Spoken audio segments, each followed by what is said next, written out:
So from 180 pounds, I was down to 120 pounds all in 3 months. No science, nothing. It was more of a self-discipline. I was eating less sugar. I was drinking a lot of fluids. I was also into black coffee, no cream, no sugar, and I eat less meat. Hi everyone, Doc Kaycee here, the founding dermatologist of Luminisce. You might have heard that I'm also a preventive medicine physician, and I believe that true wellness means you're not just after the cure, but you prioritize prevention. Preventive medicine asks us to pursue healthy habits and incorporate them into our lifestyle. One of those effective habits is fasting. I have talked about intermittent fasting in a previous episode, but today I want to take a look at the perspective of someone who works in the food industry and also believes in the power of fasting and even using longer period of fasting. Joining me today in this episode about fasting is a chef with more than a decade of experience in the industry. Her specialty is Western and Asian cuisine, influenced by her many travels all over the world. Luminisce family, let's welcome Chef Michelle. Hey everyone, I'm Chef Michelle Adriana. I'm an F&B consultant, entrepreneur, and I'm here to talk about long intermittent fasting. I am here to teach you and share with you how I incorporate intermittent fasting in my lifestyle.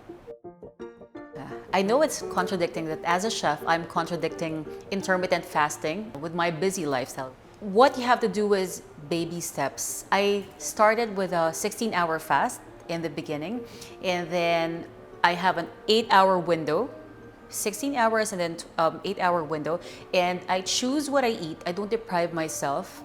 I drink a lot of fluids, and I always believe that fasting and self-restraint and self-control is a very high form of self-respect as well.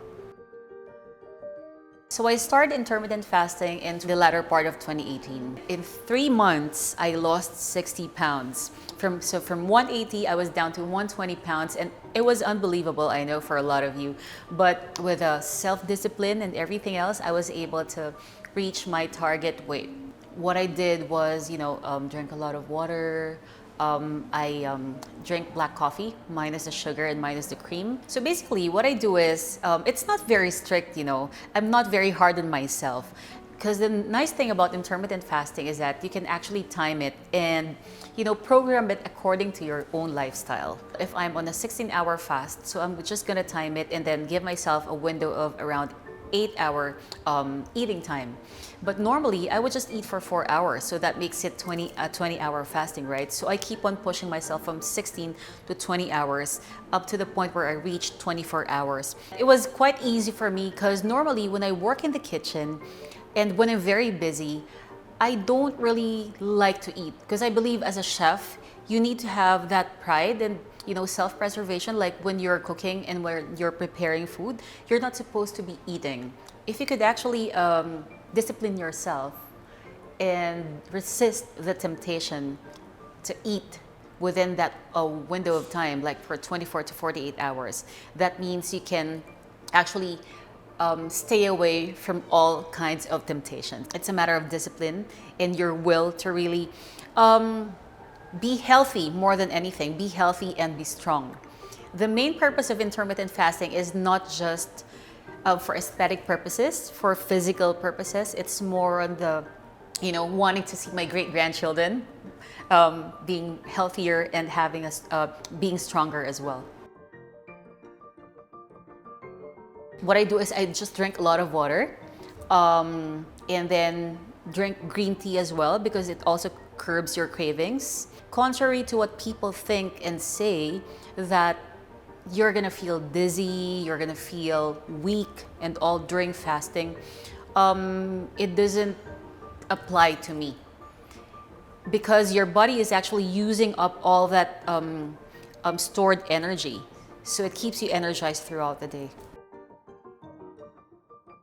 So I believe that during intermittent fasting or before jumping into intermittent fasting or into a certain diet, we have to understand how our body and our system works. Also, you have to remember, and this is very important, when you break your fast, you have to break it slowly. You have to understand that you need to break your fast slowly by not taking sugar when breaking your fast, because it's gonna spike up your insulin levels, and that's very bad for your body because it will cause inflammation, right? So when you break your fast, number one, you have to keep in mind that chew slowly. Take some time to eat. Plate your food, you know? Not play, but plate your food. Take some time to appreciate your food. Sit down, because most of the time when you're eating while walking, then you tend to eat more. And you have to chew slowly, because I know that when you break your fast, you're very hungry. Well, intermittent or extended fasting does not deprive me from eating anything that I want. As a matter of fact, I can eat more of what I love and what I want. And that includes, well, potato chips, snacking on chocolates, and whatever I want, right? But of course, when you're an IF, the thing is that your body wants less of these junk. It kind of makes you feel that when you put in some junk into your body, it kind of signals you that it doesn't need it.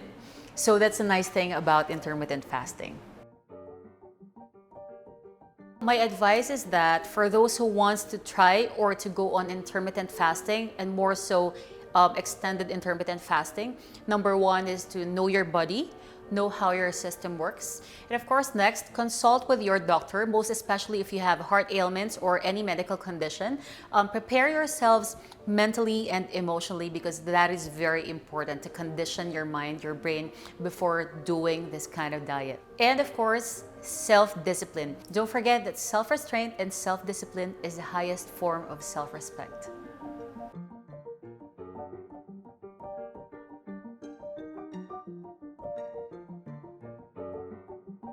Chef Michelle, thank you so much for motivating me and our viewers today to take a step toward making fasting a part of our lives. Chef Michelle is one of those people who started with intermittent fasting but is now doing longer periods of fasting because she found the power of it more than shorter fasts. She and her doctor husband are correct. It's really beneficial for weight loss and reducing insulin levels in diabetes patients.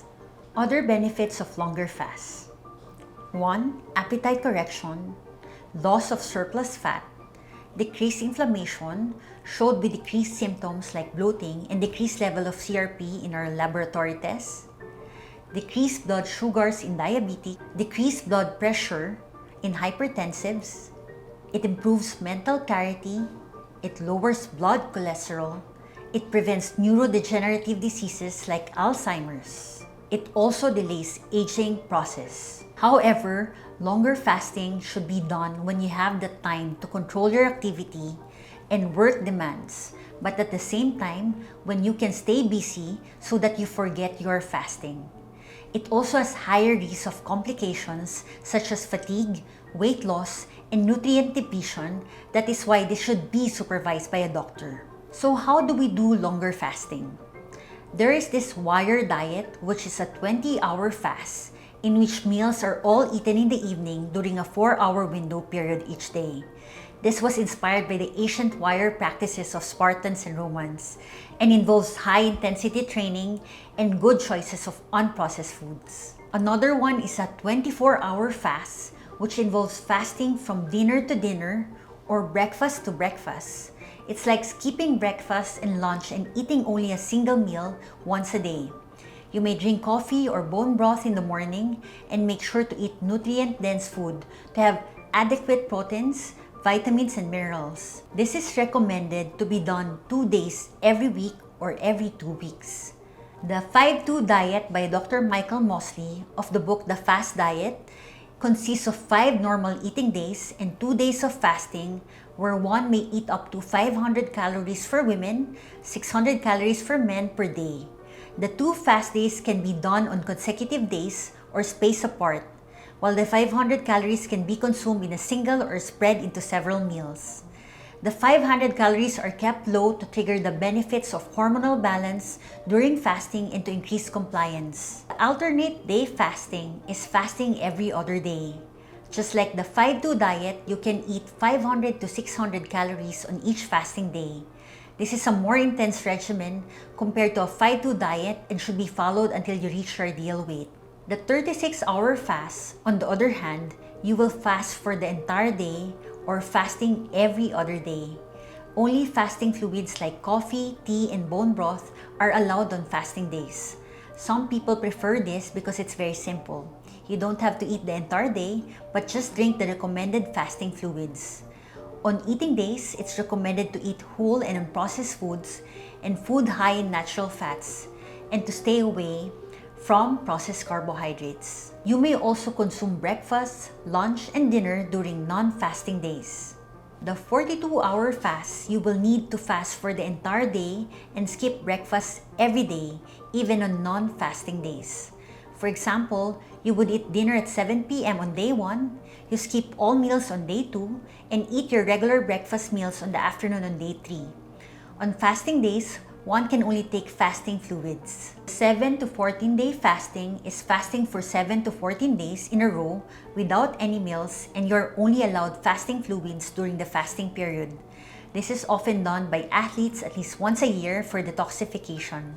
This is a very intensive regimen and should be supervised by a doctor, especially if you are on maintenance medicine. It's also best to drink multivitamins and supplements to prevent micronutrient deficiency. Longer fasting regimen should be done 2 days every week or every 2 weeks for 6 weeks and then rest. Drink unlimited water, tea, coffee, or bone broth during fasting days. And do not forget to stick to a nutritious diet low in sugar and low in refined carbohydrates during non-fasting days. Who should not fast? 1. Malnourished or underweight, children under 18 years of age, pregnant and breastfeeding women.